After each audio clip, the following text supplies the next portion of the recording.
Good afternoon. I call this meeting of the Pearland Independent School District Board of Trustees to order on January 15th, 2019 at 4:04 p.m.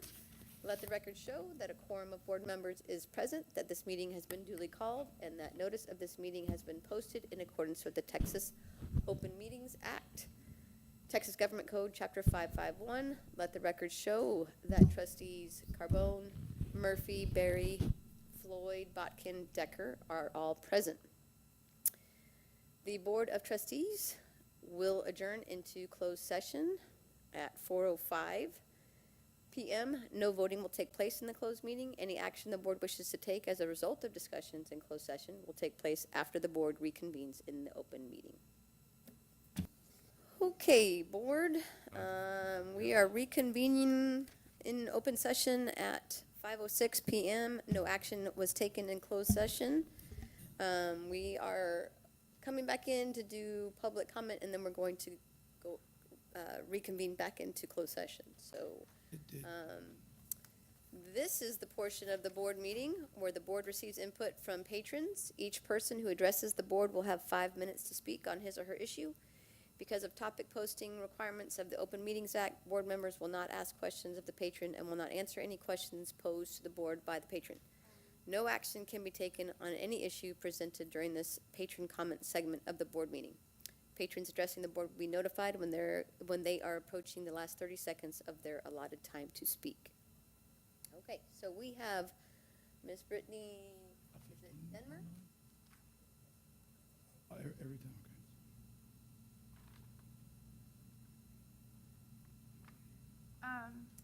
Denman.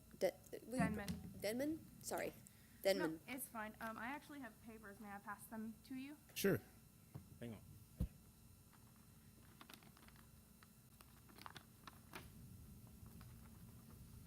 Made a packet.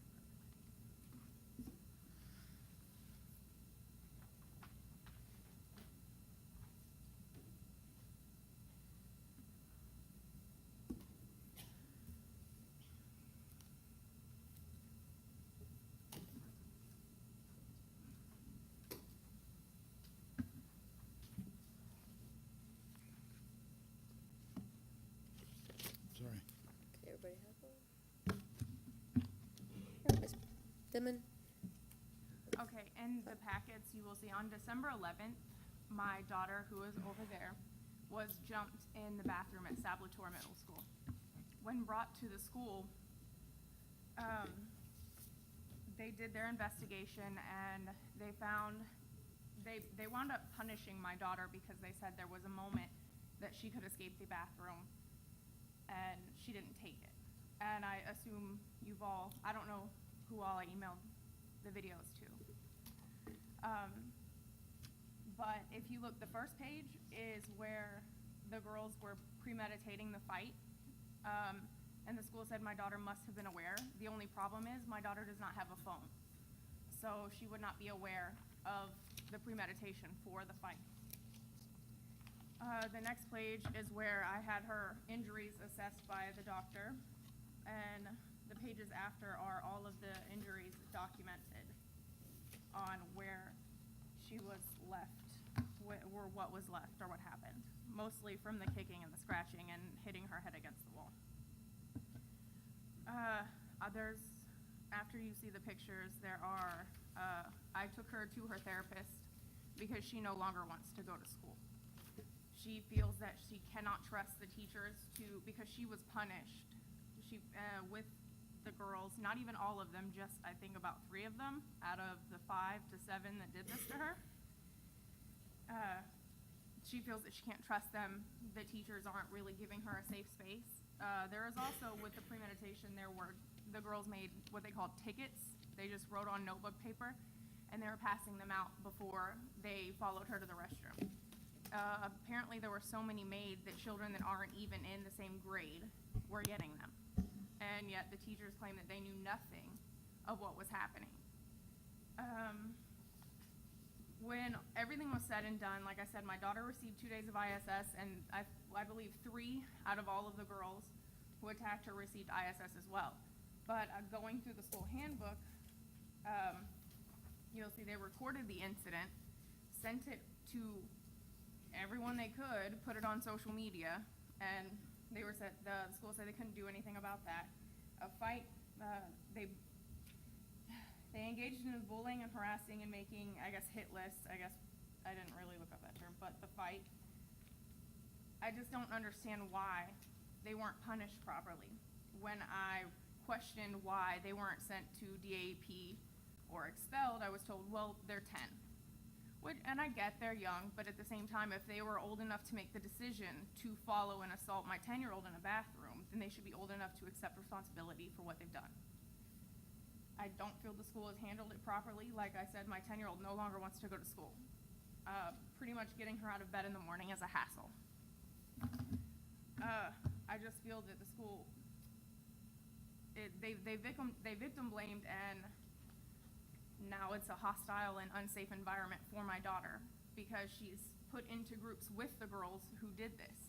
She's still being bullied, and when I talked to the school about it, they said, well, she's not coming to us anymore. And I said, why would she? She doesn't trust you to handle the situation. So I guess that's it.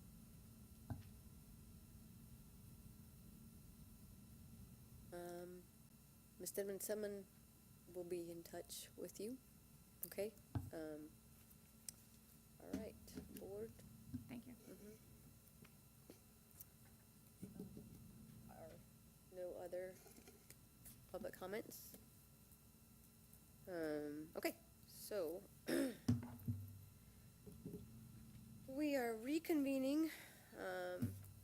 We're going to adjourn back into closed session at 5:12 PM. Again, no voting will take place in the closed meeting.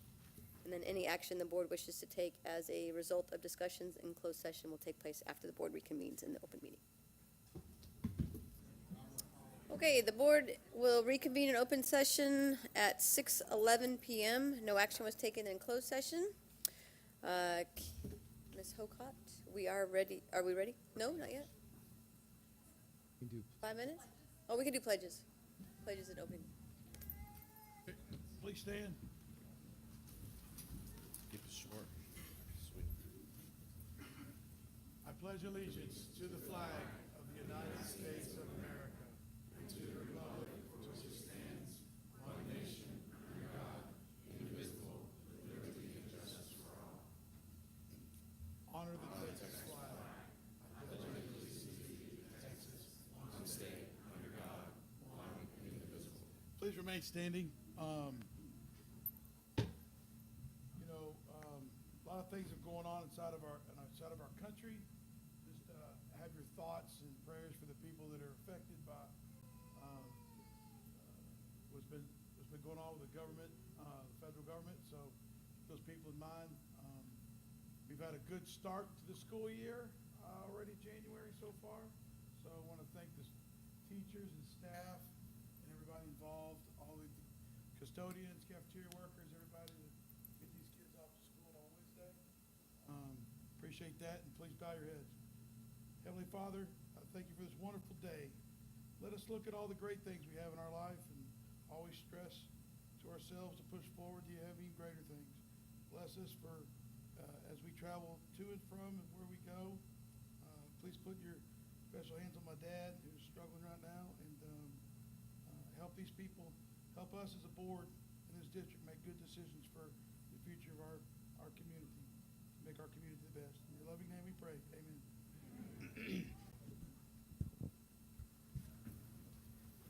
Board recognition. Kelly?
Good evening.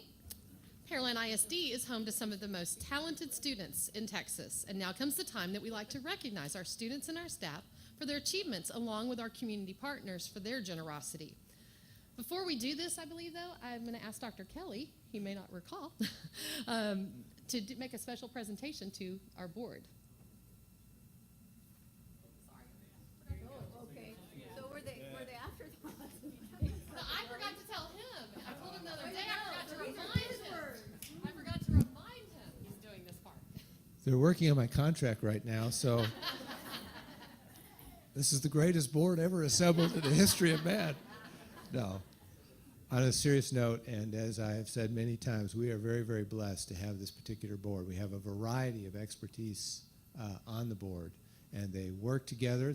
We all don't, as a team of 8, always agree on everything, but we always come to a good decision, and it's done in the right frame of reference, the right positive spirit. So, folks, they don't get paid. They have to go to training, all kinds of training, every year, especially if you're a new board member. And then they go to additional training. Rebecca and Lance are both master trustees, where they spend an entire year going to different places. So we are blessed to have one tremendous board, and I would really appreciate it if you'd give them a round of applause for their work.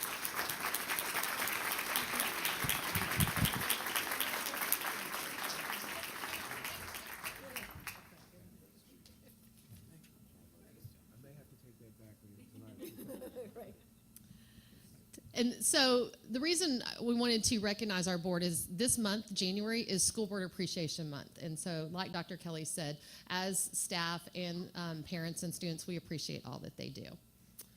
Tonight, we are very proud to recognize our students that are representing 2 groups that boasted an outstanding marching band season. These students and their directors truly display a work ethic and commitment to excellence second to none. Pearland and Dawson high schools each competed against more than 20 other schools and placed 1st and 4th respectively at the UIL area marching contest, qualifying both of the bands to go to the state marching competition earlier in November in San Antonio. First, we'd like to recognize Pearland High School's Pride of Pearland Band, led by Joe Munoz. Mr. Munoz will introduce his assistant directors and student leaders.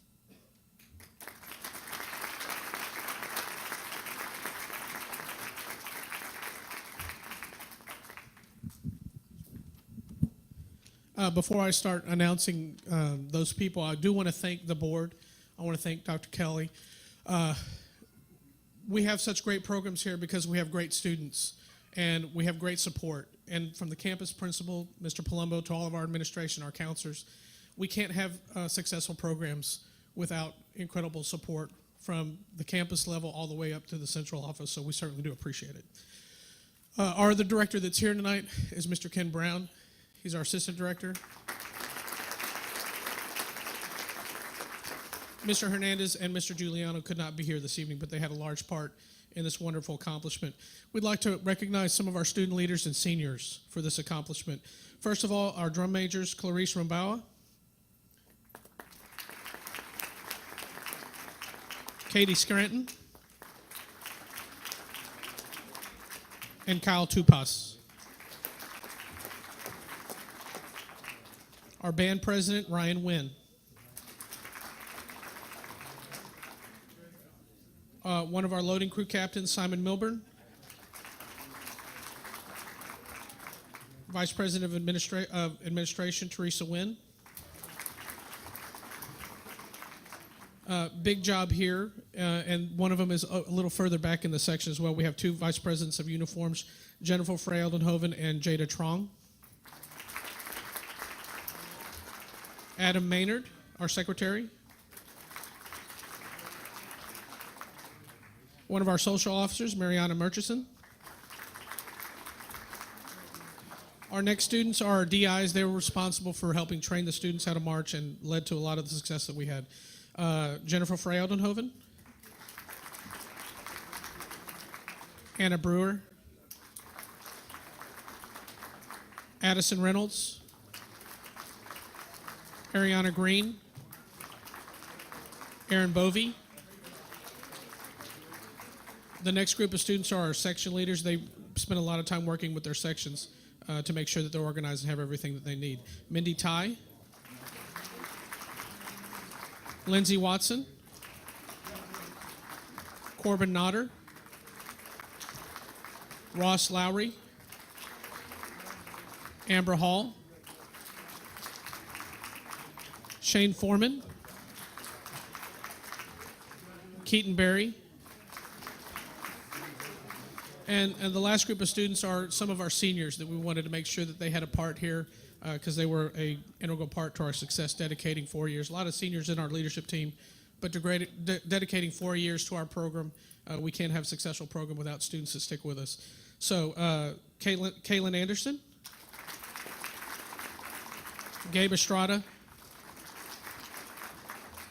and Larry Cooper.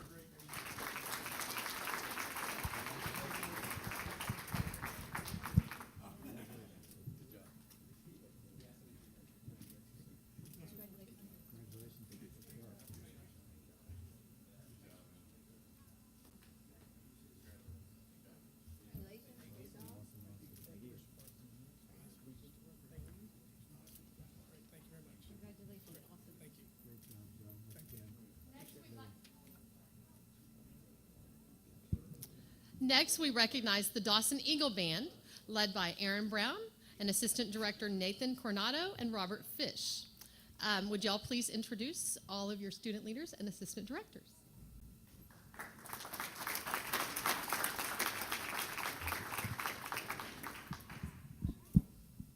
Good evening. I would also like to take a brief moment and thank the administration here at Pearland ISD and Ms. Holt and Mr. Bell. They make our job so much easier, and we are so grateful to have such a wonderful district where they support the fine arts and their students so highly. So we are very, very grateful to them for this. And the directors are here. We have Mr. Coronado and Mr. Fish over here. We have two other directors. Yes, thank you. Thank you. We have two other directors that were not able to be here, Mr. Akande and Mr. Pontiff, and they are also wonderful parts of this entire process. So the first four students are our drum majors that we had this past marching season. This is Lindsay Brady, Gianna Skire, Joshua Enos, Megan Sood, Ellie, now we have our guard captains. These three ladies are in charge of the color guard. This is Ellie Williams and Daria Arsto and Maddie Mellon. These next two students are our drumline captains. They're in charge of the percussion section of the marching band. This is Juliana Moraz and Mark Mathura. And the remaining students are all section leaders, and they're in charge of, a group of students that they manage and they teach all through the marching season. This is Annie Bass, Jade Blanco, Cade Bushkill, Anna Gaeha. That's a tough last name. I did the best I could. Nikita Clark, Nadisha Edward, Katie Gu, Lily Hildebrandt, Mikey Zhao, Justin Nguyen, Chris Pasala, Noel Seagroves, Will Tier, and Alexis Fidan. Thank you.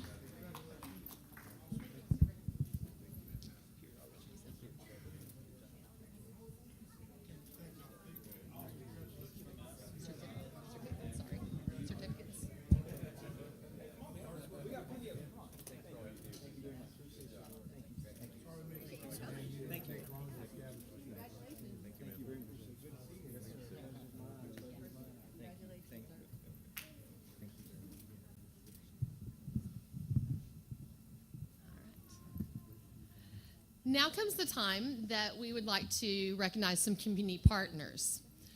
The Pearland ISD Angel Tree Project began in 2013 for a way for the community to provide Christmas gifts for our students in need. This year, we had extreme generosity from our community, and nearly 600 students from our district and their siblings were able to have a Christmas that they may not otherwise have had. At this time, we'd like to recognize some of those in our community who sponsored 20 or more of those students. Not sure if they made it here, from MFR Fluid and Air Incorporated, Baron Coker. Is Baron here? I don't know if he made it this evening. Let's give Baron a round of applause.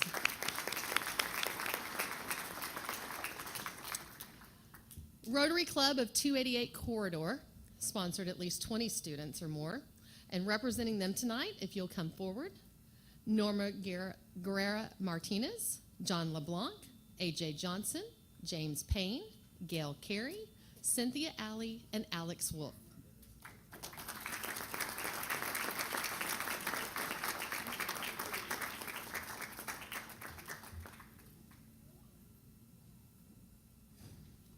Come on over.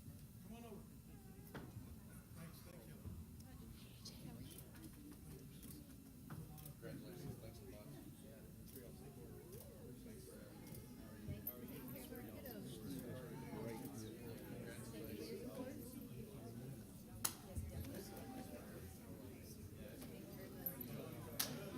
Are you gonna get a group? Are you getting groups? Oh, she's getting her phone.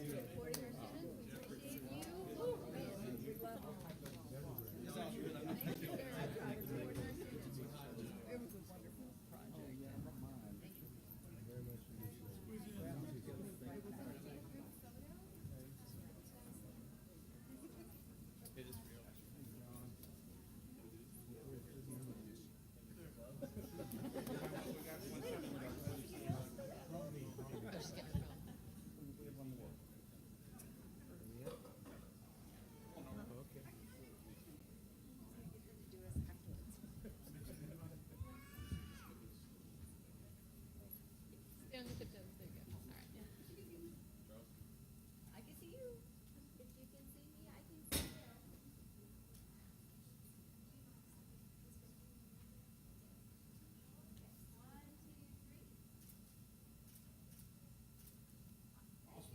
Thank you. Hang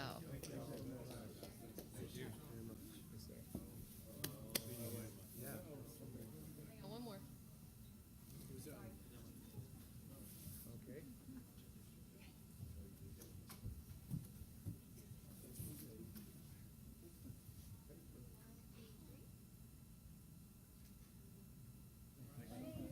Thank you so much to the Rotary Club of 288.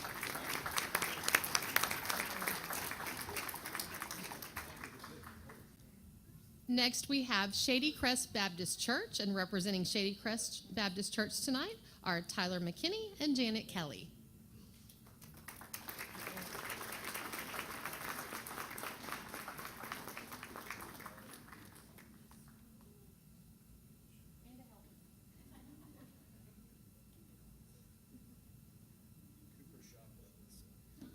You went shopping? Have you picked out all the gifts? Awesome. Good job.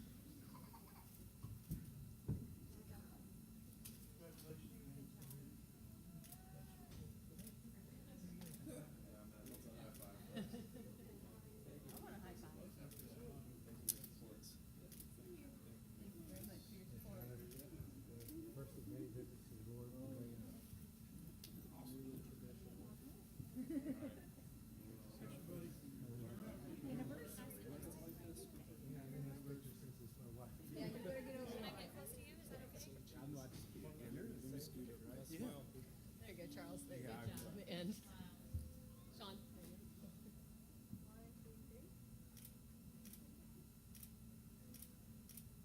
you go. Good job. Thank you so much.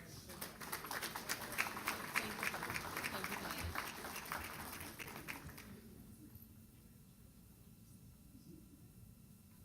Next, we have a longtime Angel Tree sponsor, Miss Tia Artiste, and her family and friends.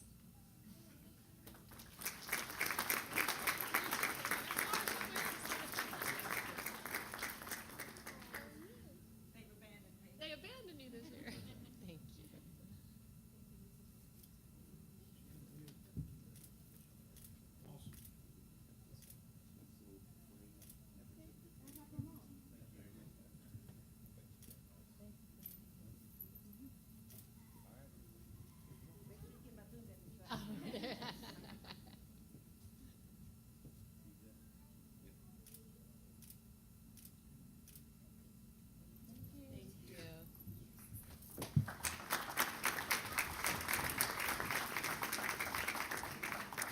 Each year, the Texas Association of School Boards, or TASB, honors nominated businesses and community groups that support our public schools through outstanding school business collaborations. Pearland ISD is deeply appreciative of these partnerships, and we're pleased to announce the generosity of these businesses and groups, and they have shown, and they're now recognized at the state level for this. From Bayway Chevrolet, we have Linda Wisniewski, Daryl Wisniewski, and Lance Willis.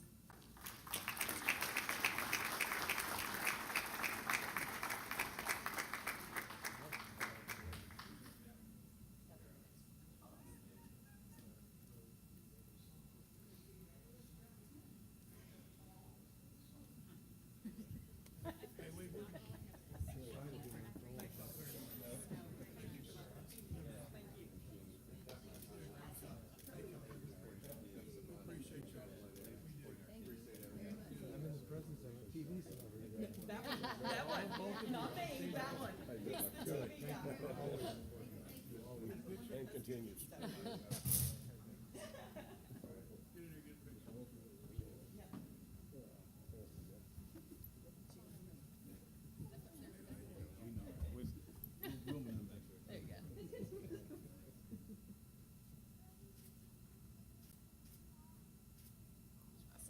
Thank you so much to Bayway Chevrolet.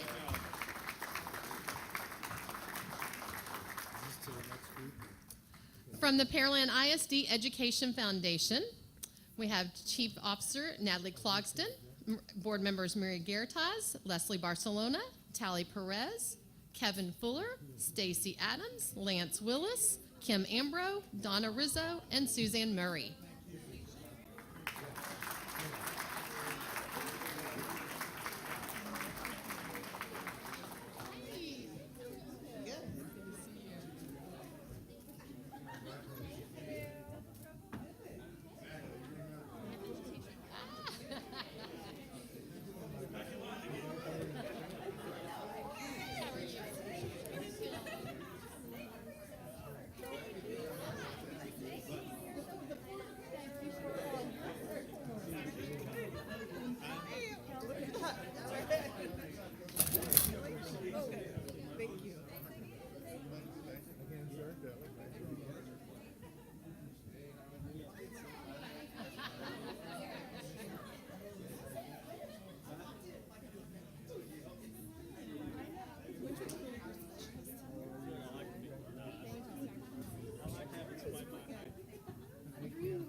Come on, Charles.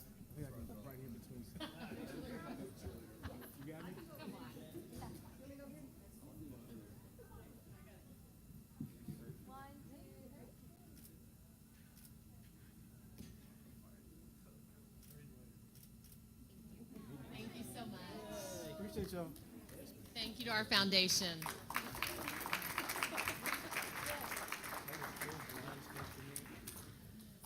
Our next TASB being recognized by TASB, and also a top Angel Tree sponsor. They took 100 kids off of the list. First United Methodist Church, we have Reverend Rachel Lee Yu and senior pastor, and then we also have Reverend Keith Whitaker.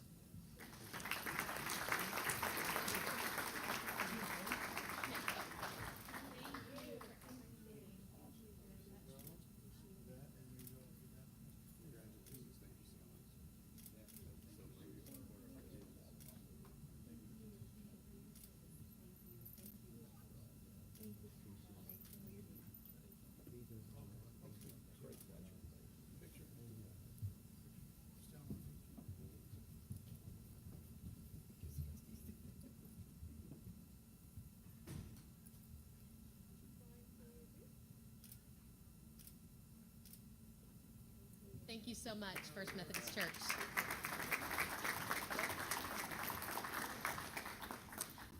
Next, we have Gulf Coast Educators Federal Credit Union, and representing them tonight are Rebecca Gonzalez, Linda Lukacheski, and Joseph Ditta.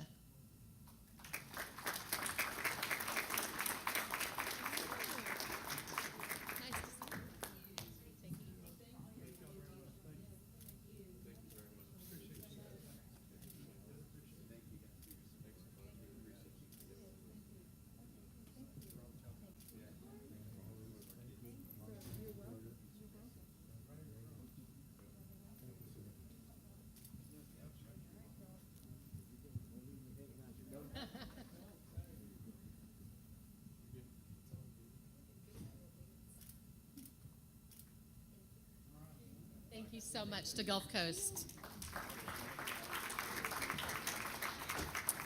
Next, we have from HEB, Brandon Knuth, Mike Casciola, and Jim Doxicus. I always say that wrong. I always mess that up.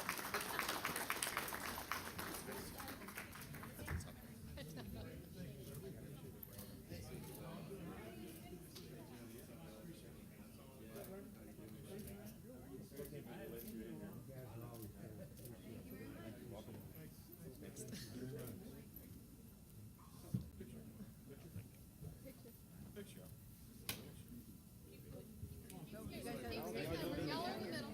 There you go. Y'all are in the middle, featured. There you go.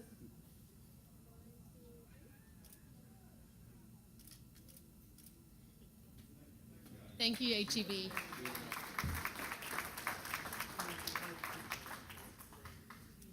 Next are to be honored and recognized.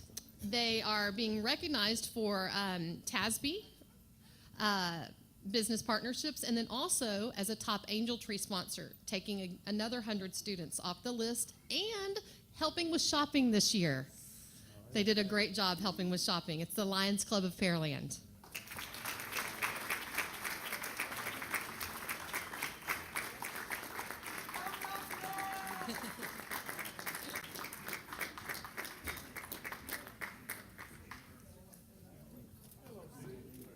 How are you, my friend?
Get over here.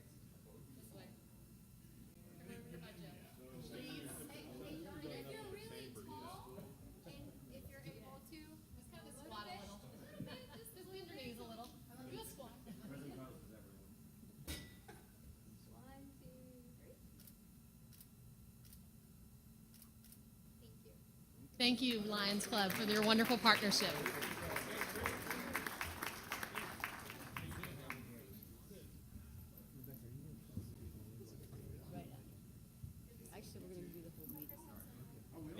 Thank you. Next, from Marco's Pizza, we have Reyes Orozco and Alfredo Magana.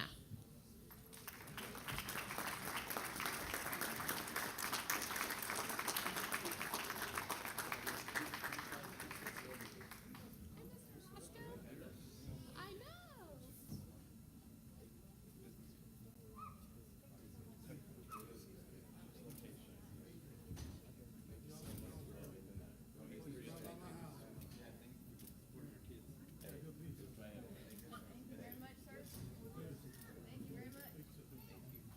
Take a picture.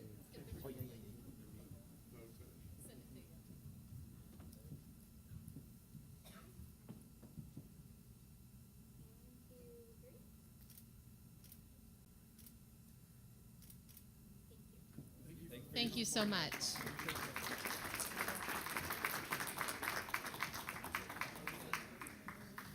For over 20 years, this next partner has donated Christmas trees to each of our schools so that they could have a live Christmas tree in their school for the holiday season. From South Park Funeral Home and Cemetery, we have Alicia Cabrera and Jonathan Jordan.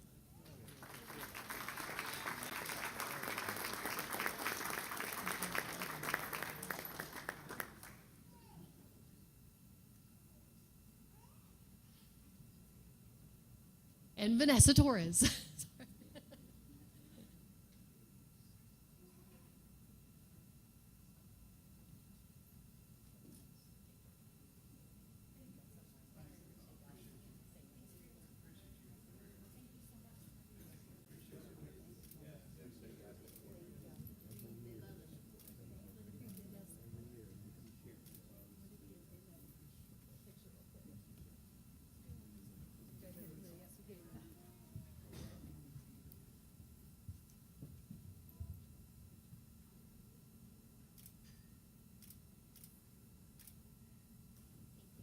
Thank you so much. Also being recognized by TASB, they were also a top Angel Tree sponsor this year. We have Texas First Bank, we have Carmen Shepard, and Cynthia Rodriguez.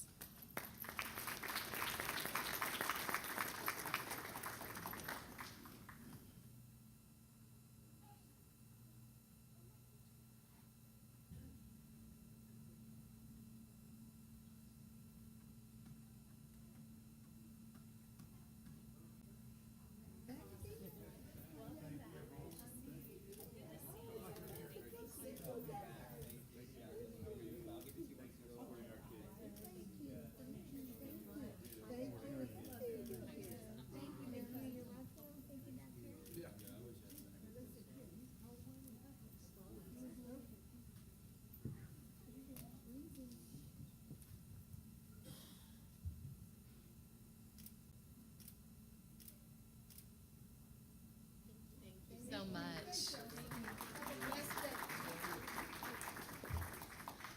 And our final one this evening is certainly not last in our hearts because they are a longtime community partner. It's Vic Coppinger YMCA. And we have with us Executive Director Suzanne Murray, board members Keith Ordno, Lexi Marshall, Michael Pascarella, Al Stick, Trent Perez, Harriet Stewart, Brandon Dasby, Mark Bailey, and staff members Alexis Courtney and Susan Plemons.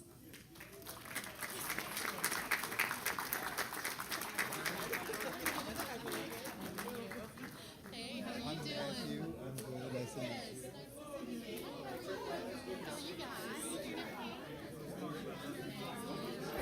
Hey, Brandon. Thank you. How are you? Thank you. Hey, Al, how you doing? I know. I can feel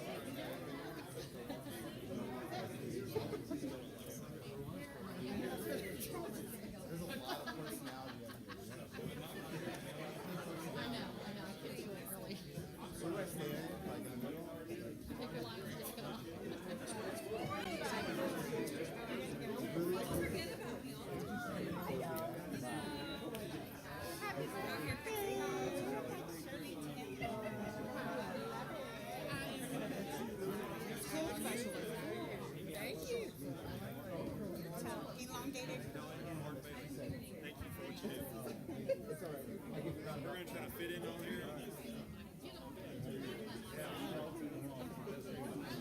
We're in the back.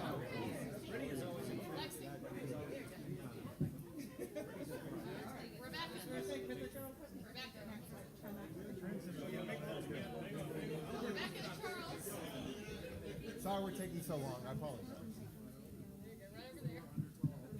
Please get my good side. There we go. Oh, man.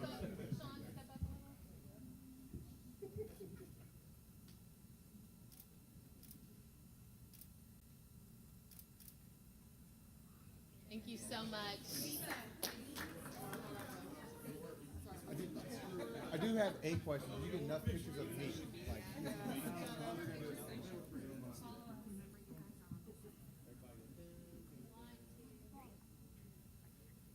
Congratulations again to all of our TASB recognition recipients, and that concludes our recognition.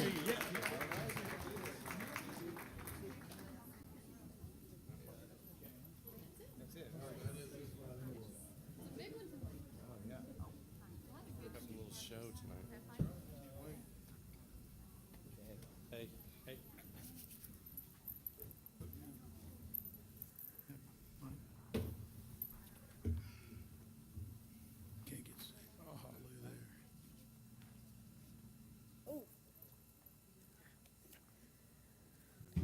Okay, Dr. Kelly, I think it's time for What's going on here? a much anticipated presentation. Yes, ma'am. I can't wait. All right, let me get to that item. Do we have everybody here? One, Okay, two, so- three, four, five. Maybe move a little bit that way so they can see the sign. Yes, absolutely. They can Muévase stand un right up poquito here. para aquel Hey. lado, un poquito. Oh, okay, well. We like you on the stage. Come. Don't get up. Lamas, I know that. Look at that. You and Ms. Bradley can talk to him, huh? Oh, awesome. Did you sign that? Did you put your name on there? Awesome. We're ready to play? They're gonna do it. Okay, let me, I'll wait for the pictures.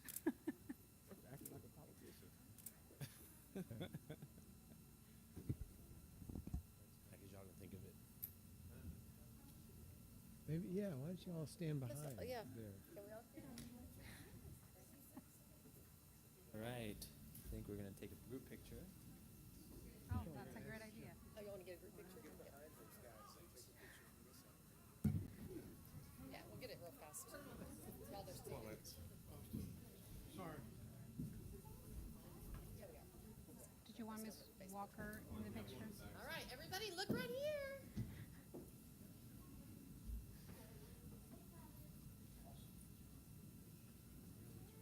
Going, Sean. Keep going left or right. There you go. Dr. Kelly, there you go. There you go, Charles. Perfect. All right, ready? 1, 2, 3. Hang on. Got a couple.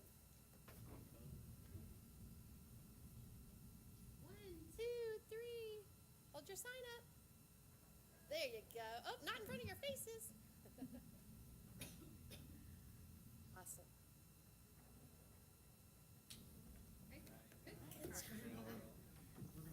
Yeah. Y'all stay. Yeah, they have to stay right there for yes, for their performance.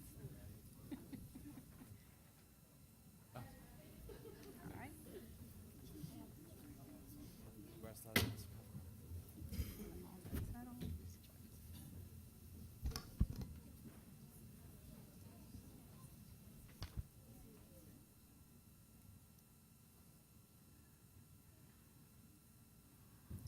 Good evening, Board of Trustees. It is our great pleasure to be here with you today to showcase our dual language kids and our ESL kids and everything that we do that we couldn't do without the district-wide support that we have in our department.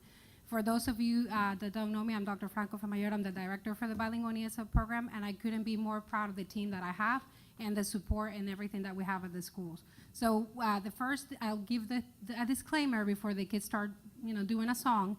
This is a Christmas theme song, but when we started thinking, how can we showcase something that everybody in pre-K and 4 can do together? And when I was talking to Ms. Walker on the phone one day, she said, well, our kids, all the teachers work together and they all practice the same song in Spanish, and we did it as a community at school. And I said, well, that is a song that we're gonna be performing to the board members. So it is a Christmas song in Spanish, but the whole Lohan dual language community worked on it together, and they wanted to share that with you this evening, so. All right.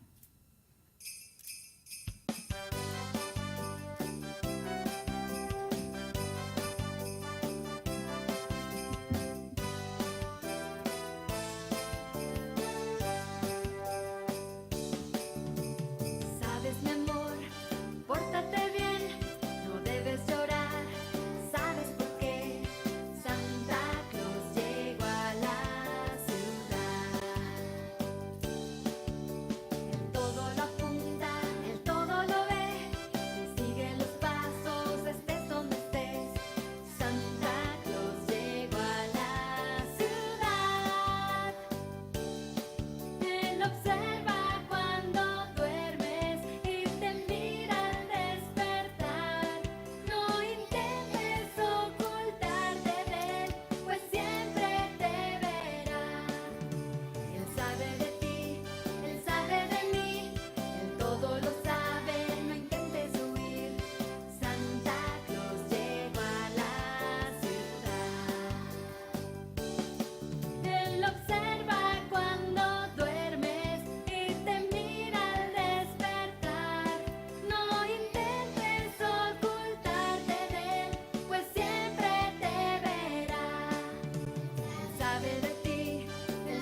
With that, I wanted to give a special thanks to Ms. Walker, the principal at Lawhorn Elementary, and all the dual language teachers that are here with us tonight.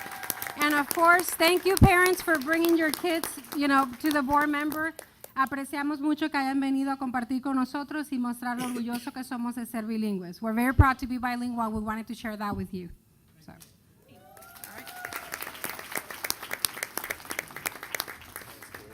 And if parents want to remain seated, the kids will walk to you.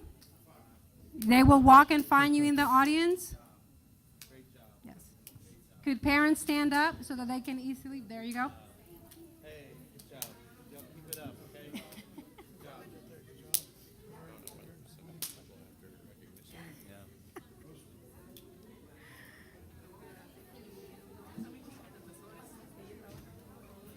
And parents, you're welcome to either stay or leave with your kids. We know it's a school night and we don't want to keep elementary schools out so late, and we will move next to Jameson. So give us a second. There we go.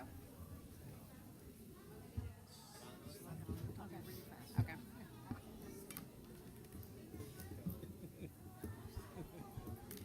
Okay. So we also have some sixth graders that are going to be addressing you guys in. Some of them are going to do it in English, some of them are going to do it in Spanish, and they want to tell you what they think about being in a dual language program. So here's Jameson Middle School, and again, thank you to Ms. Bradley and Ms. Rivera, and yes, they can.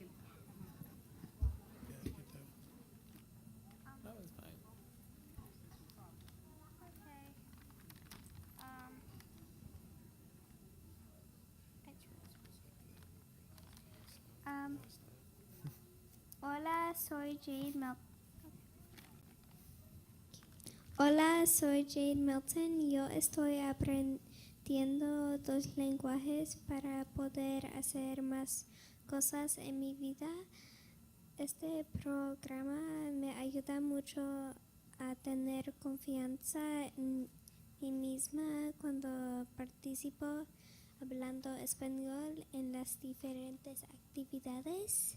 Este programa me abre las puertas a más oportunidades.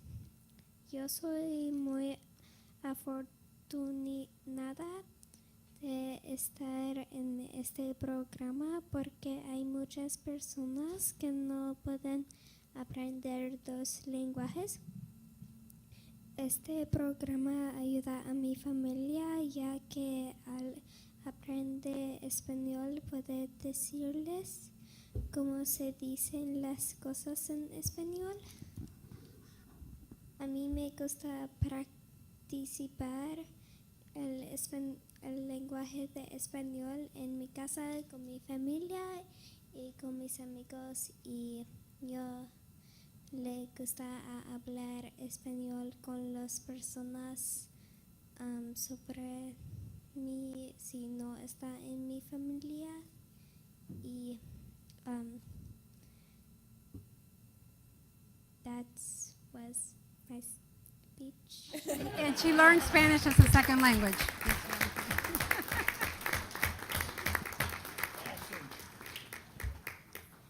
Hello, good evening. My name is Sofia Gomez. I am part of the dual language program at Sam Jameson Middle School. Being in this program is an honor because not many people have the opportunity to learn more than one language. Not only am I lucky to be part of the program, but I am also lucky to be part of the first group of kids who started the dual language program. Not only have I learned from my teachers, but I have also learned from my classmates. This program has helped me improve my reading and writing skills in English. The dual language program has not only helped me, but it has also helped my parents improve their English. I feel that in the future I will have a better chance at becoming a general surgeon because I will be able to help more people. Me and my family are so grateful to be part of this program. Thank you and have a good evening.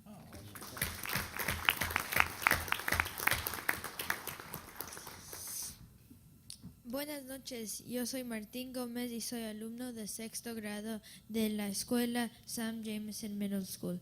Pertenezco en el programa dual de mi escuela, el cual ha ayudado a aprender con más profundidad el idioma español. Este también me ha hecho fortalecer mis habilidades en inglés. Esto junto con muchas otras cosas. Con algunos son beneficios de este programa que en el futuro nos va a traer más oportunidades de éxito en los ámbitos profesionales y personales.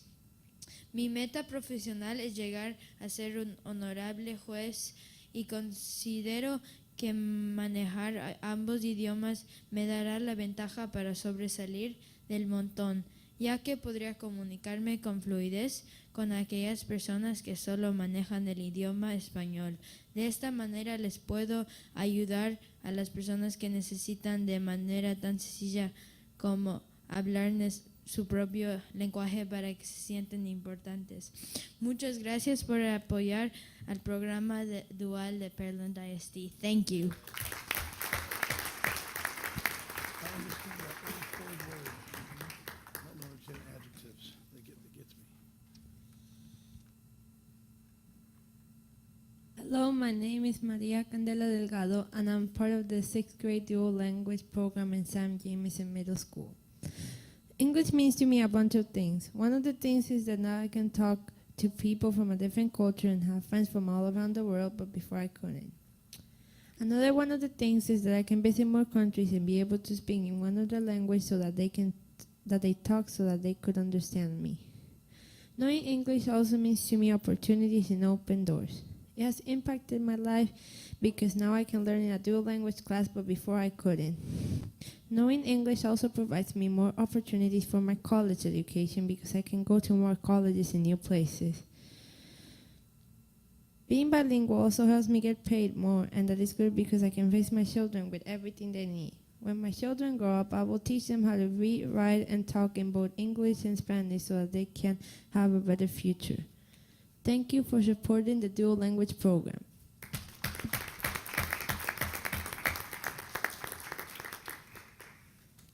Good evening. My name is Karime Valero, and I'm in the 6th grade dual language program. Tonight, I will talk to you about the dual language program. English to me means opportunity, a blessing, open doors, and understanding. I'm so fortunate to be able to do things that other people may not be able to do.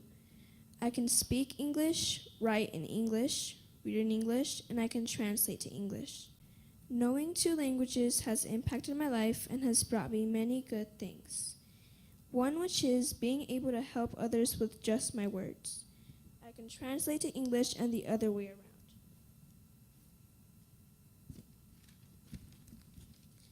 When I go to college, I may choose to become a scientist. If I know two languages, it's going to help a lot when I travel to other places. I think college is a very important start to your career.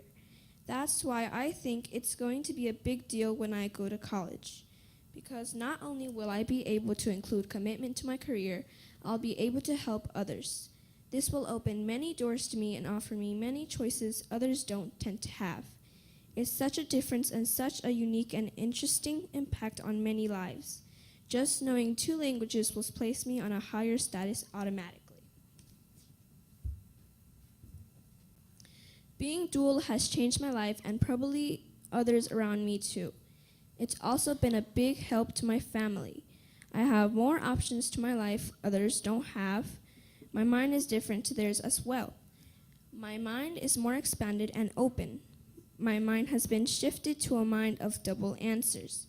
Being dual is a big thing, so that's why I'm teaching my family, from youngest to oldest, the experience of being dual. I'll keep on doing it throughout my life. When I go to college, finish my career, meet new people, and form a family of my own. Being dual is a world of diverse cultures and traditions to learn about. Even knowing English now, I want to learn more. Soy orgullosa de ser bilingüe. I am proud to be bilingual. Thank you.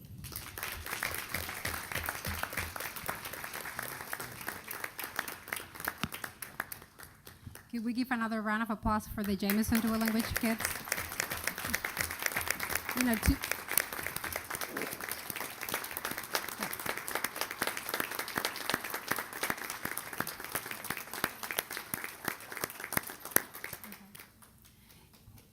you know, it brings a lot of joy to our hearts to see them actually tell you how the program impacts their lives, and not only their lives, but their community and their family and their dreams as the kids get older. So, you know, it means a lot for us. We didn't know exactly what they wanted to tell, you know, the board and how but thank you to the teachers and thank you to the parents for bringing them. You know, we know it's a school night and it's hard to get, you know, to come here, but we really appreciate the support of the community, and we can't wait for the program to continue to move forward.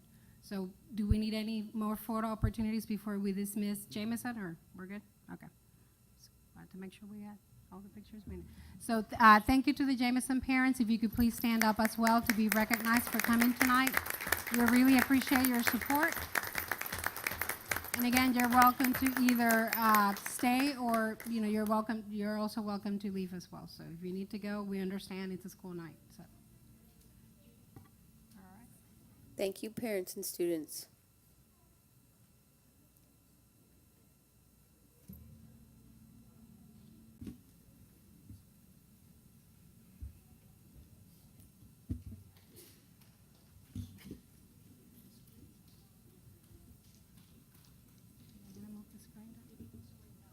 Yes.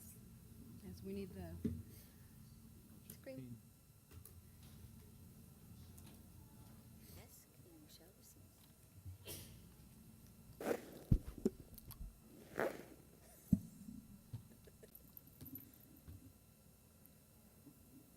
Oops.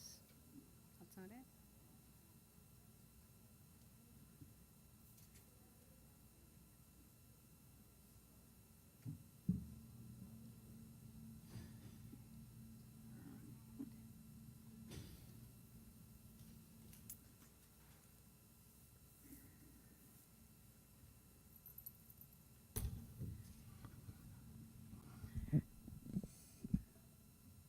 Right, so one of the first things that I want to bring to your attention as I get started on my administrative report is how the district enrollment has changed by ethnicity, and how the demographics have changed in the district, and what do we need to do for the future to prepare to make sure that we are ready, you know, to address the needs of all the students that we encounter. And I'll talk to you about the kids in the different programs, and, you know, I'll kind of share some examples from the kids that Joe spoke so that you can kind of relate it to each of the programs that we're talking about.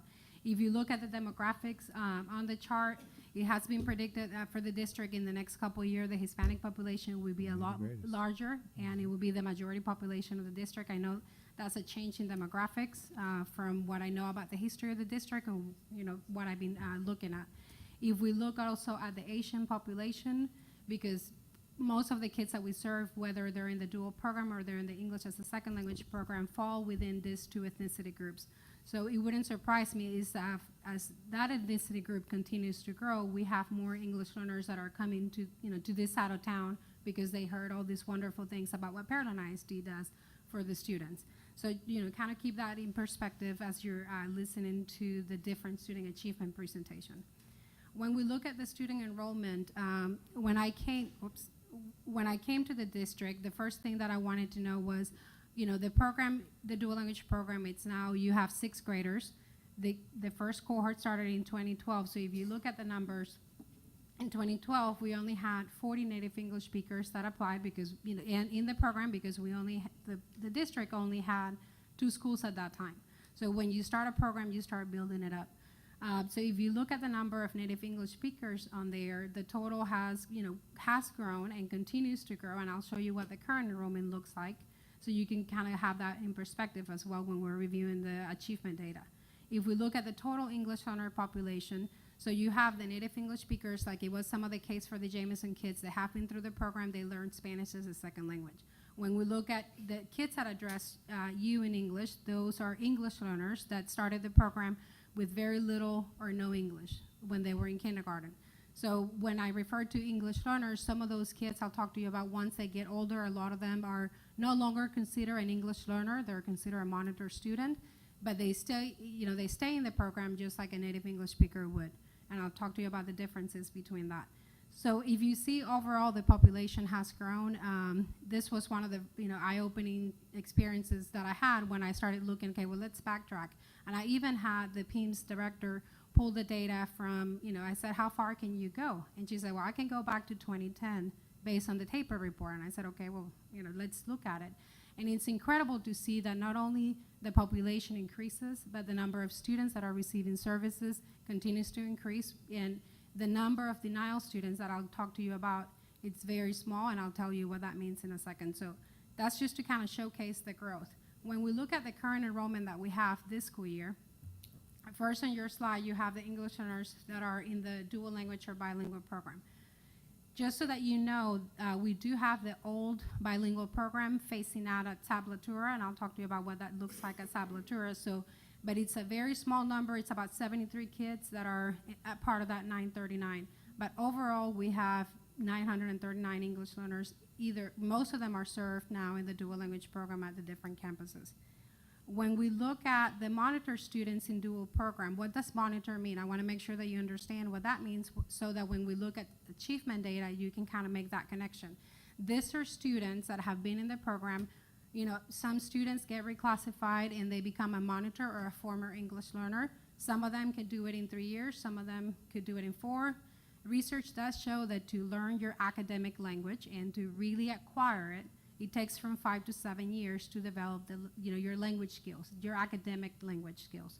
So if you look at the kids that are now going into, now they're 6th graders, they have been in the program for those 6 years. And we were looking at the program and we said, well, how many kids already have met that monitor criteria, and how many kids are really getting reclassification and they're really also developing the English as well as they're developing the Spanish. So those 54, I'll show you where those the students are at. If we look at English proficient students, this year we have 396. So total students being served in the dual language or in the bilingual program are close to 1,400. When we look at English learners, we also have another program that it's the ESL program, and I'll share with you where those campuses are and what that looks like. If we look at kids that are in ESL, though in pre-K through 6th grade, those are other languages that are not Spanish. So you could have Vietnamese, Mandarin, Arabic, any other languages that are represented in there. Once all bilingual students move up to the 7th grade, then they will be going into that ESL if they still need that support, because dual has not made it all the way through 7th grade. So, once they get through 7 to 12, ESL 7 through 12 can encompass also Spanish speakers as well. So total students served across the programs, we're getting right there. We also have another group of students that are, they're denial students. Denial students are those whose parents say, I really don't want bilingual services. I really don't think that my kids could benefit from ESL services. And, they have to, provide approval for the kids to be in the program. So we do have a small number, which is a great thing, because a lot of the times those denial students, they get started, the parents think that they're not going to have any issues, and then once they start getting older and the academic content starts getting a lot more difficult, then those kids start struggling. And we start getting calls, well, they denied services 3 years ago. Can we go back and reoffer services because the kids are not receiving the support that they need? And the campuses are really good about talking to the parents, and if they still have parents that want to deny services, sometimes they send them here to the ESC so that maybe we can talk them out of it and really explain what you're giving up. We want to make sure that they're making an informed decision. So that's the least amount of kids, and we want to we always want to keep that number as low as we can, because that means that more kids are receiving the services to develop their language skills. When we look at students that are monitor years, this is the first year. So the state used to require that we would monitor the students once they met the reclassification criteria. Their English was up to par and on grade level. We are responsible to monitor those kids for 2 years, assessment-wise. And if they happen to be struggling, we're supposed to kind of check and say, well, is it a language issue? Are they in RTI? And follow up with those kids to see if maybe they need to go back in the program. Most of the times, the kids, once they are monitor students, they continue on and they're very successful. This year, because DA has made some changes, we are required to monitor them for 4 years now. Which doubles up just all the monitor kids that we had, even as a 3rd year and a 4th year monitor student, that we now are responsible to track them and make sure that they're doing well and doing that. If you look at the number, the 197, that is a great achievement based on last year. That tells you that 197 kids out of the kids met reclassification criteria. And reclassification criteria, they have to do well on STAR, they have to do well on an oral language proficiency test in English, and I'll share some of those results. So once they meet certain criteria, they're now, a monitor student, and, let's say you're a junior high student, and you're still ESL, that could be that you have to take an extra elective to provide you language support, or something like that. So once they reach that that monitor status, it kind of opens a lot more doors, just like the kids were saying, all the doors that are open when you can actually communicate in the language. Let me ask you a question before Yes. we move on. What are the most common reasons why parents might not want their children? Yes, that was one of my questions when I met with every principal when I came to the district, and I said, well, what do you think it is? Everyone across the board said, well, they don't want to leave their home campus. A lot of the times, we don't, there are 4 campuses that we do not have programs. So if I'm an ESL student at Miller and I want to go to Miller, then I have to deny services. If I want services, I have to go to South. So, it becomes, the district provides the bus transportation and they go to South. A lot of the times the parents don't want to leave their home campus. They want to stay with the neighborhood kids. So it's kind of like, it's kind of like that. So that is the main reason, according to, when I met with the principals. Thank you. Just to give you an overview of the languages that we serve, you see that Spanish is the majority. We do have Vietnamese, Mandarin, Arabic, as one of the top. Us at 7:14. We'll resume shortly. Okay, board, we are going to reconvene from recess at 7:26.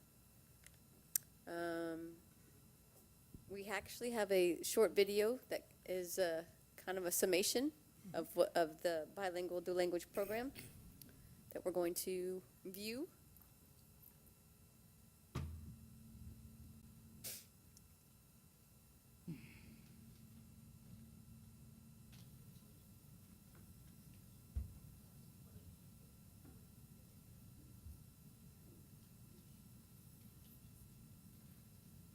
The dual language program is one of the things I'm proudest of here in Pearland ISD. The idea that kids can begin in kindergarten and advance all the way through to graduation and achieve complete fluency in 2 languages is an awesome occurrence. Hi, I'm Sharon Gifford, principal at Magnolia Elementary. We have been here with our dual language program began. It's in infancy 7 years ago here at Magnolia and I believe at Carlston. To watch both the English and the Spanish students grow, speak both the languages, both academically and socially, they have grown in all areas, and it has proven to be a very beneficial program, and we're excited to continue the program here at Magnolia Elementary. Hi, my name is Xochitl Hinshaw. I'm the counselor here at Cockrell Elementary. This is my 4th year here at this school, and what I have noticed about the dual language program, I see students for character education lessons. I see students in small group, and what I have noticed is that students collaborate well with each other. I feel that socially and culturally the benefits are easy to see. I like my class because I learn about different cultures and different states. Being in the dual language program for already 5 years, I have learned and seen the kids grow from their language. I mean, they have grown culturally, and it's just exciting to see the students speak 2 languages.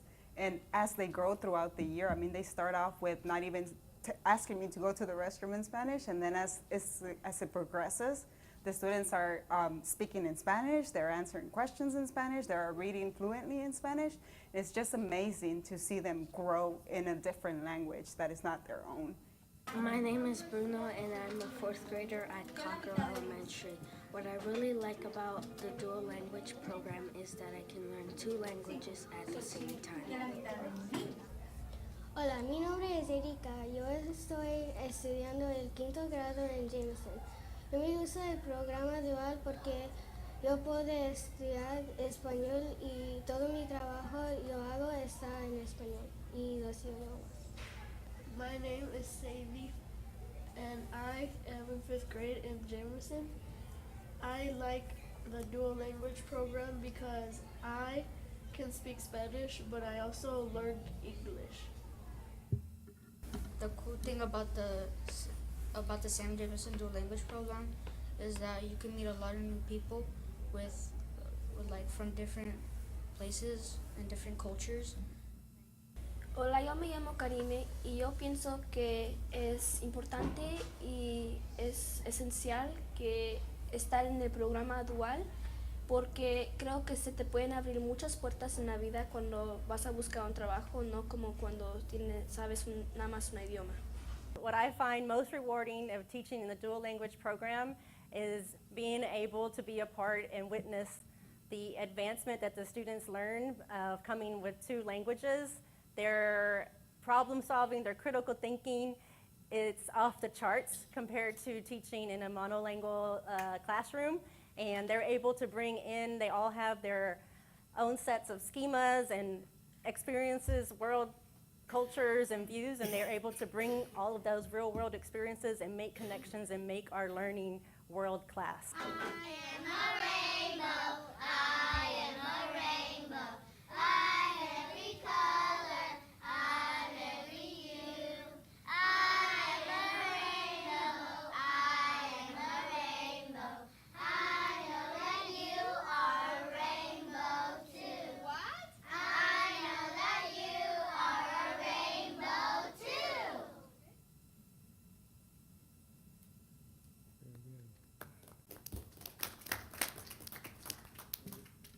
Well, folks, obviously we're very proud of the dual language program. It's in the midst of its 7th year, so these kids that start off in kindergarten are more than halfway through our entire system, and great things lie ahead. Now, the second half of the presentation, once we got beyond that, also wanted to emphasize, so it's not all just the great things. We have work to do with English language learners, particularly at the secondary level, and we've been doing a lot of work on that, especially the last year or two, and want to see some results. And the efforts of the bilingual department with Connie and with Susanna that spoke are really good, and I think headed in the right direction. So I'll just leave it there. All right. So we're actually going to go into the consent agenda. Motion to approve. Second. Okay, so I have a motion made by Mr. Gooden and a second by Mr. Botkin. Any further discussion? Okay, hearing none, I'll call for the vote. All those in favor? Okay, the motion carries 7-4 and 0 against. All right, B1. Yes, ma'am. Madam President, members of the board, consider to approve fee structure for commercial property, automobile, and various other insurance coverages. If you remember from last month, you approved the entire package, but left open the possibility of reconsideration, renegotiation of the fee, and your board packet went through that, and the recommendation is basically a comparison to last month of a savings of $15,000 and $684. As Georgiani and others can report, this is in line with what other school districts have experienced and what our consultant has told us. Your questions, either to myself or Georgiani, are welcome. Any questions? I'd like to submit that the Board of Trustees approve a flat fee commission structure of $150,000 to Gallery Victory Insurance Agency for the insurance coverage, representing a savings of $15,684. Second. Okay, I have a motion made by Ms. Carbone and a second by Mr. Murphy. Any further discussion? Okay, hearing none, I'll call for the vote. All those in favor?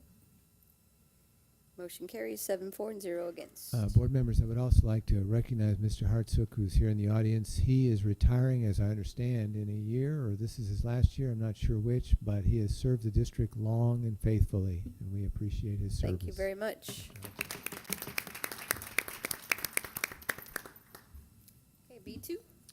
Yes, ma'am. Consider to approve a bond order authorizing the issuance of Pearland ISD Unlimited Tax School Bond Series 2019. Just by way of recapping, you remember that we sold $120 million before as we needed them, and our current calculations indicate we need to sell another $80 million that will come into the need for it over the 19, 20, and 21 school years. So we have folks here to talk about what that means. This is sort of the first step in that direction. So remember, we have $100 million left to sell, and we're at this point recommending, well, he'll explain in greater detail, but essentially $80 Come on million. up. Thank you, John. How are you, John? Doing great. Dr. Kelly, members of the board, John Roebuck, BOK Financial. Thank you for having me here tonight. We are looking to sell the second bond sale, the authorization approved in 2016. Before I get started, I do want to introduce Dan Martinez, your bond counsel's here. Oh, yes. And he's the one who drafted the parameter order we're asking you to approve tonight. We also have two members of the underwriting team. Tim Peterson with J.P. Morgan is here, and also Lester Burr from UBS Financial Securities is here. They're already working on your bond issue. We're not selling for a couple of weeks, so that's good news. In your packet, you should have, or you may have in front of you, a copy of the presentation I'm going to go through tonight. I don't know if we have a presentation. It depends on, we have some slides. or Slides, some- yes, sir. Not slides, I'm sorry, but some, Yes, sir, that's it. okay. Oh, These? These? okay.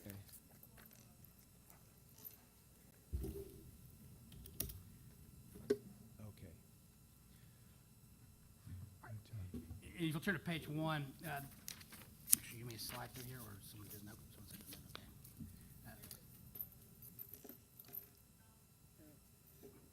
Two more. Right there. Same thing. Right there.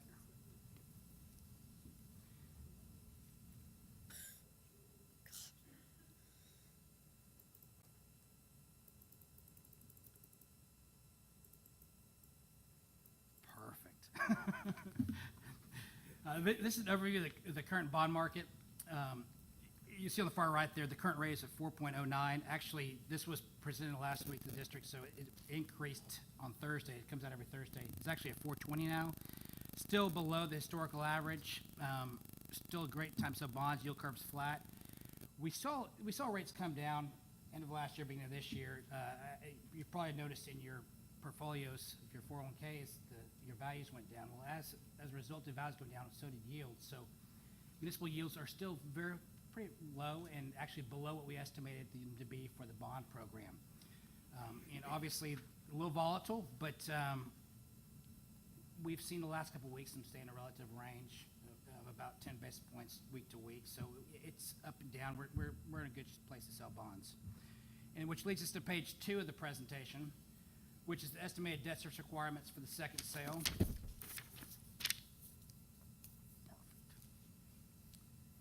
We are looking to sell about $74.8 million in bonds to generate proceeds of $80 million for construction projects. We'll also generate capitalized interest of about $1.5 million to offset the debt requirements for the remainder of this year, since you've already set your tax rate. And so this is what the estimated debt service will look like. Based on these numbers, we're showing the interest to be about 3.95%. Based on current markets, will be closer to 3.85, 3.9% interest. So hopefully we'll come in a lot better than this, or a little better than this, which will help the tax rate, which is on the next page, third page of the presentation. And I know y'all seen this before, a lot of numbers. This actually has included in it the disaster relief tax rate change, the swap we did, and the 1.5 or 1.4 million that we transferred over from the excess funds to the debt service to pay for that reduction in INS tax rate, which is highlighted there in the far right in yellow.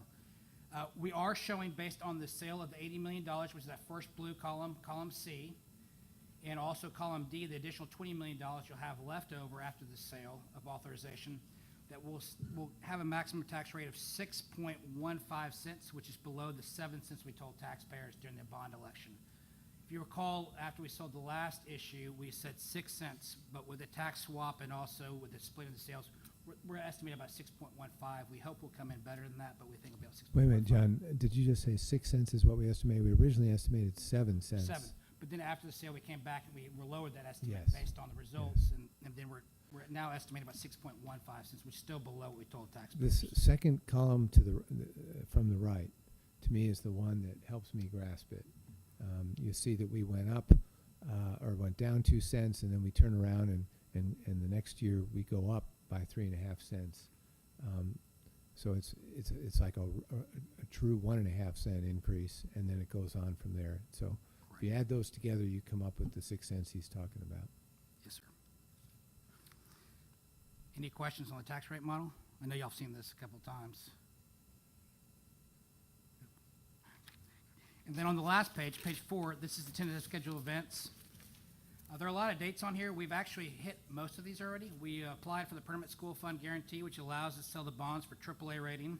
We have a draft of the offering document that's been through 2 or 3 rounds of changes with the lawyers and underwriters. We've scheduled the rating calls, which are scheduled for Friday, January 18th, excuse me. And then we're asking you to approve the parameter order tonight, which will give us the authorization to sell the bonds when the market, and we have the ratings in place and the market's ready to be sold. But right now, we're tentatively scheduled to sell the bonds on Tuesday, February 5th, and then close the bonds on Thursday, March 7th, at which point you'll receive the $80 million in funds for the projects. They will be AAA rated from Permanent School Fund Guarantee, yes, sir. Sorry? Here you double Oh, that's the mark, yes, the mark is double A, so we'll do a lot better than that. Yes, sir. Yes, sir. Okay, any questions, board?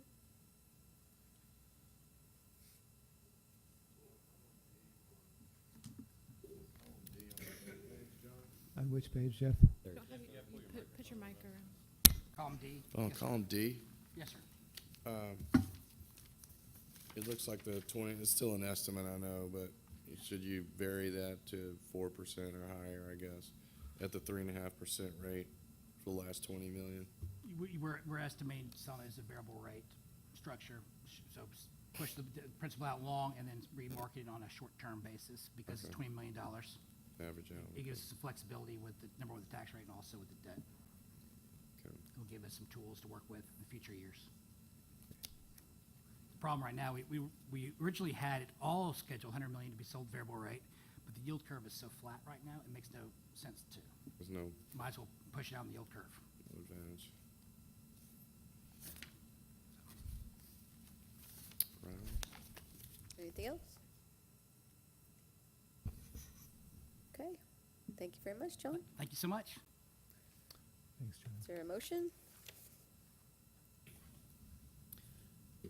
Yes, ma'am. I move that the board approve an order authorizing the issuance of Pearland ISD Unlimited Tax School Building Bonds Series 2019, enter into a purchase contract and a paying agent/registrar agreement, and delegating to certain district administrative staff and officials the authority to approve all final terms of the bonds and other matters related thereto.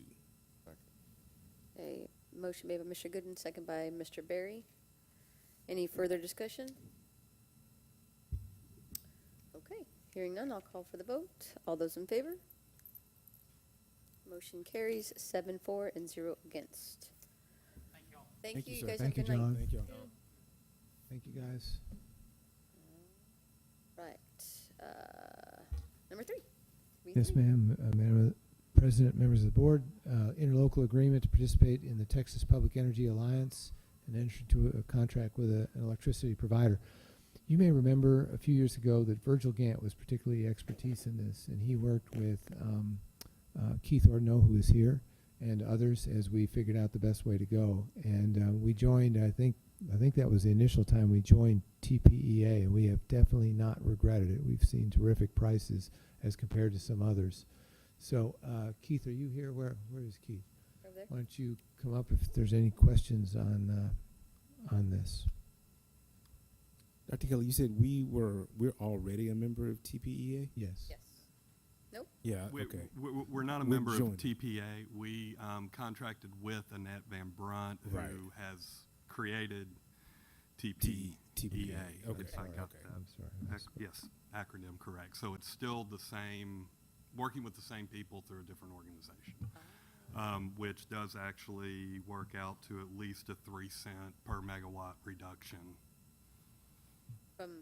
from the charge for the. Okay. I guess Keith, I'm sorry, did you have anything to go through? I didn't want to jump in. I and do steal your not. thunder. Okay. All right. I was going to ask, so we're proposing to join TPEA. Will we still be working with Van Brunt and Associates? Correct. So we need both No. organizations. We don't need. Ms. Van Brunt's here, Okay. and she runs TPEA. Okay.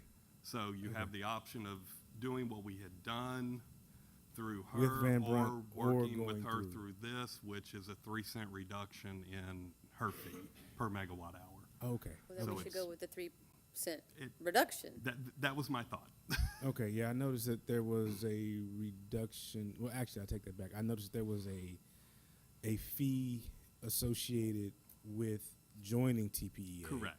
Which was 90 cents Yeah. if they, for a 36-month or less contract, 80 cents for a 36 out. Our current, the contract we had with Ms. Van Brunt was 93 cents per megawatt. So that's where I'm getting the 3 That's where cent you're getting 3 cents. Okay.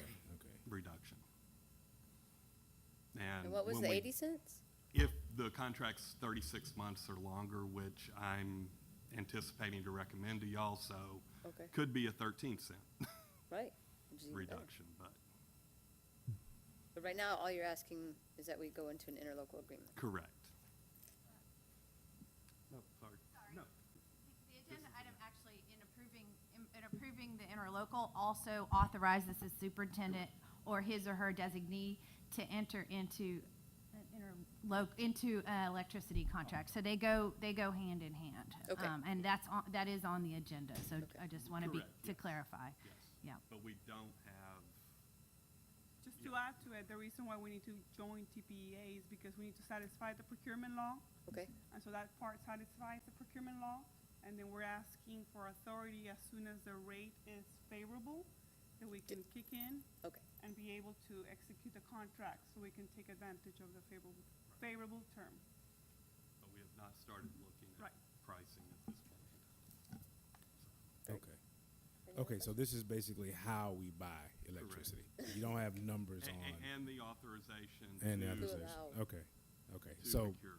but we will still be, if we go into the interlocal, we'll be out of the agreement with Van Brunt and Associates. We are or currently out of that agreement. We're currently out of that agreement now. Contractually, she's still getting paid as the last contract she negotiated for us is ongoing. Okay. It's over, but we're still. The contract was for 4 years. The last, if my memory is correct, the last contract we negotiated with her ends in May of 2020. Ends in May of 2020. Correct. Okay. So, but And this the will contract replace. we will be looking for will begin in June of 2020. June 2020. Okay, and the contract with Van Brunt is just for the procurement. There's a Correct. number in there for electricity, right? Correct. Okay, and so Is that as clear as mud? But, well, Yeah. I guess to have different providers Will we under see that TPEA? Yes, sign off TPA has 10 different providers that they go out, and it's basically a reverse auction. We go out, ask for a strike price type setup, and then whoever can meet that strike price. And then there's time for them to bid back. So, Sean's, If you'd like me to elaborate, I can. So it's a two-step RFP process through the interlocal, through TPA. TPA has already done the first part in qualifying 10 electricity suppliers. They've all negotiated based off the same exact contract so that when they are bidding, it is a true apples-to-apples comparison, saving you time and money from having to negotiate individual contracts all over again, getting outside counsel or inside counsel to do that. So we've already done that.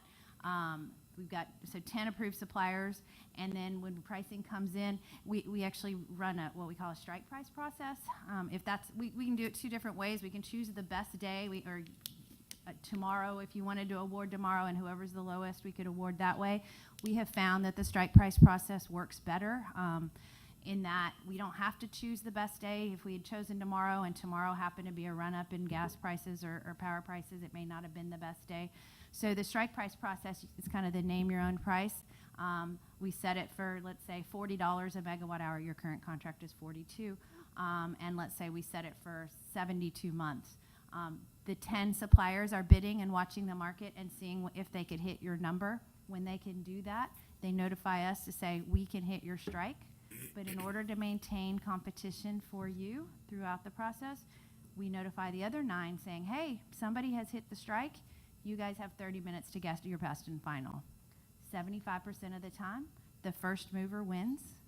They have the lowest price, but 25% of the time, somebody else has a lower price. On average, we award about 17 cents below the strike price, but sometimes it's right at, and sometimes it's $1 below the strike price, just depending on the situation.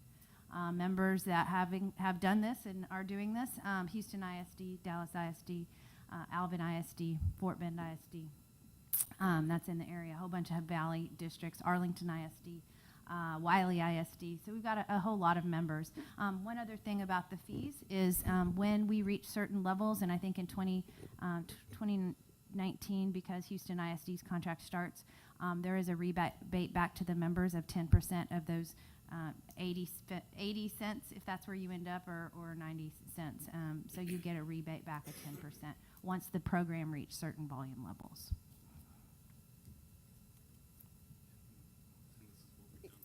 Sean, Yeah, you had a and you've used me for the last 2 contracts to do it as well, yes. So, Yes. okay, it's the same thing, but it's going through TPA, going through right. TPA. Okay. And you said, Mrs. Carter, you mentioned that we're going through TPA to satisfy the procurement laws. And I do remember reading in here something about when you go through an interlocal, you don't have to do is it a bid process, or you don't have to? Another bid process. Like, Another it's bid already process. bid. They've already done it. Okay. They've already For done us. the bid. Yeah.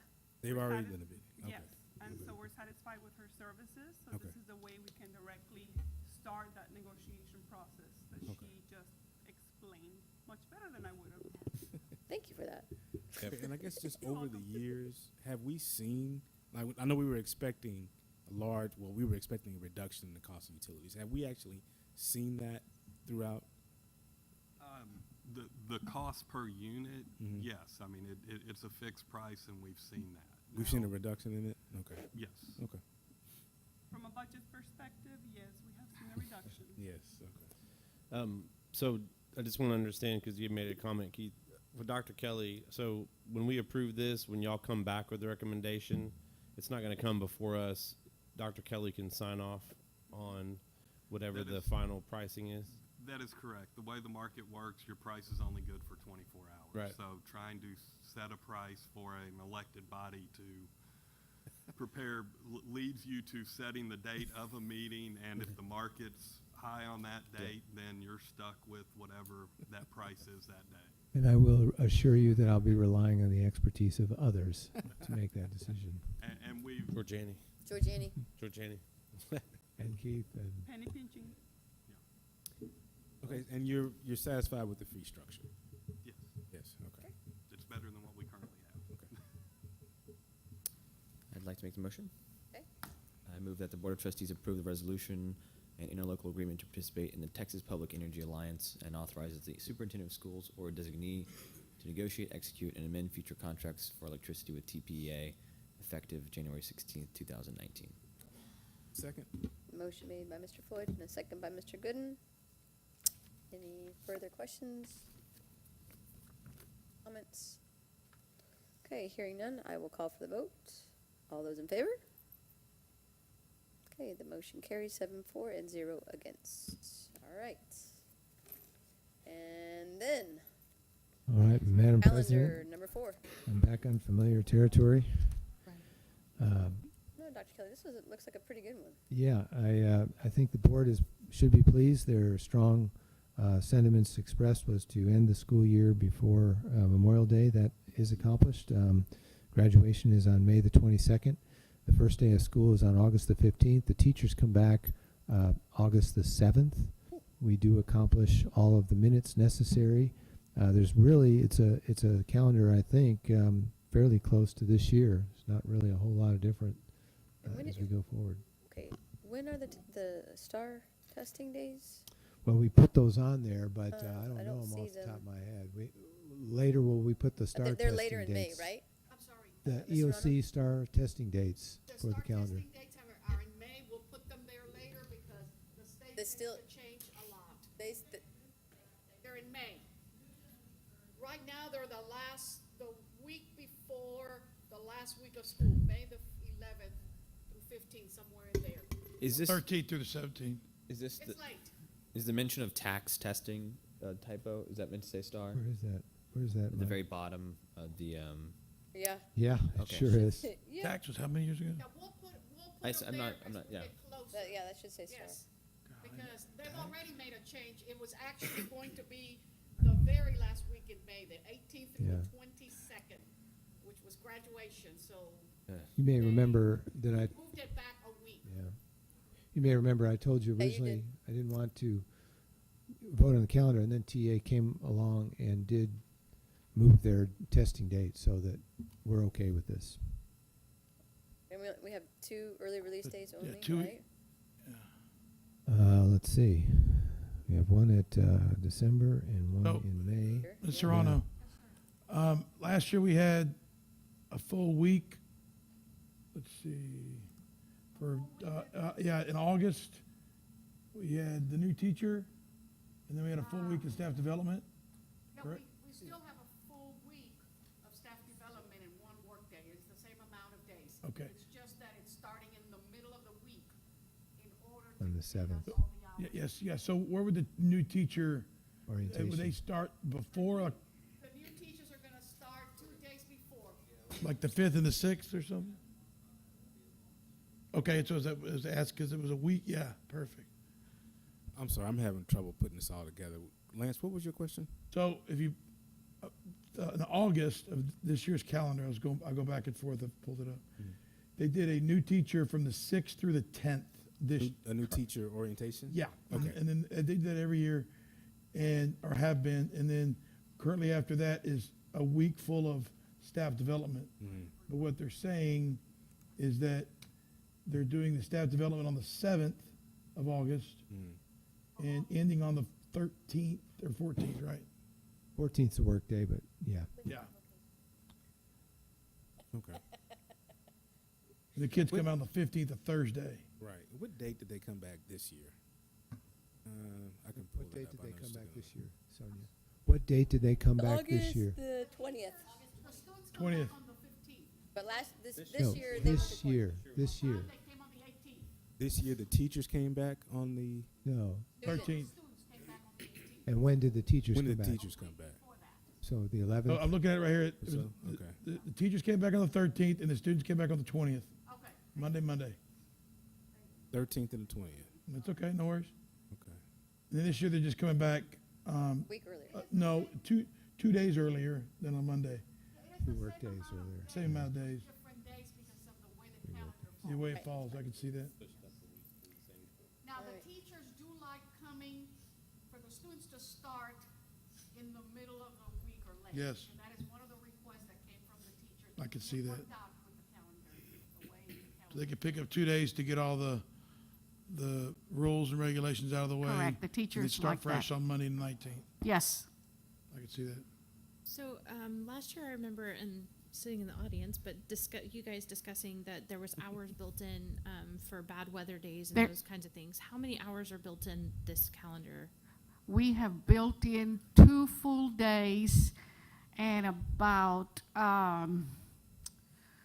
60 more minutes in the elementary and middle level, and a few less in the high school because of their early dismissal. So we have a little more than 2 days. And how many did we have this year? 2. 0. No, I mean, where we actually used them is what you mean? We haven't used any, but Yeah. we No. have built into Yes. this 2. year as well. We've always built in 2, yes. Okay. And you know, Rebecca asked about early outs. If the whole year goes well, it's possible in the second semester we could do something. We could add something. You know, we could do an early out. Not saying we would, but you know what I'm saying. If most of the year passes, we have no weather incidents, no reason, we could. Depending on the testing schedule, Dr. Kelly, because if the makeup days are that last week, we may not be able to do that. So it all depends. Ms. Serrano. Yes, sir. What days are there, the work day or the staff development day? Can they, what's the word I want to use? Comp out, yes. Flex days. Yeah. Yes, and that is in our administrative guidelines, and that is, Well, the that's teacher has to, it has to be work days. Okay. And the teachers requested from the principal, show them what they're doing outside of the school So year. not on the staff development day. Not staff development, no, sir. Work days. So those are the circles. The circles, the 3 days. And as you can see, this year's calendar, this present school year, has those 3 extra days for teachers at the end. This time, we were able to make the number of minutes count and the amount of teacher days balance so that they don't have to come back but 1 day instead of 3 days. Okay? Good work. I appreciate you guys' work, and thank you very much for holding the in-service day on the day after Labor Day. Yes. Because I think it's important that if we're going to do that we build that in so that people are expecting it. And, you know, I'm just going to say, I don't have any changes to say, but on January 2nd, I mean, I was ready for the kids to go back to school, but I guess you can't work that out. But I just thought I'd say that on behalf of parents. I will babysit for, Yeah, I will I just babysit for thought I'd pay. say How's that, that? No. right? Yeah. I just thought I'd say that, but no, thank you very I'll much. take yours to the movies, the park. You tell me. I'm dying to be a grandmother, so I can play that role. Yeah, we'll work with you on that. We'll work with you. All right, any other comments, questions? Thank you. Thank you, Ms. Serrano. All right. I guess I'll make a motion that we approve the calendar as presented. Second. I'll yield to Mr. Berry. Okay, I have a motion made by Mr. Murphy and a second by Mr. Berry. Any further discussion? Hearing none, I shall call for the vote. All those in favor? Okay, motion carries 7-4 and 0 against. I think that's the quickest calendar conversation ever. Yes. Because it was last year that we. It's taken more than 4 years. For Spent a sure. lot of time. I mean, I'm not Lance- kidding. Thing started Lance 4 got years. Memorial All right. Day. He's Hey, I got a quick question. Hold on, We're not done. We've got lots. Hold on 1 second. We gotta Ms. go back Serrano, here. Sheila, Ms. Serrano, when y'all did the process this year with the. I meant to ask this, was everybody like the way we did the calendar from the current year right now? Yes, they like coming back. They like coming back later in January than starting earlier in December. Okay. That was good feedback. Okay. Yes, even the parents, I was kind of surprised, but even the parents on the committee did. Yes. you. No, and Sorry I about got it. feedback that the calendar we did last year, and obviously this is similar to that one, Right. was like people said, "Oh, this is the greatest Yeah, calendar yeah. we've ever had." Yeah. You know, and so, but like I said, I thank you. I think it's got everything we need. You know. Thank you. And I think part of it, to answer your question, I think part of it is because so many districts are doing that. They're getting out later for Christmas and going a little later, coming back a little later in January. A lot of districts are doing that. Okay. All right, and then the. Madam President, the remaining report cooperative? is just a read at your pleasure. It's a requirement that the state let the board know what cooperatives were in and how much those cost. The cost is negligible. Okay. And one other thing I was going to ask, I know you're about to go into executive session. Does anybody here know whether Susanna made it home safe? Does anybody know yet? Yes.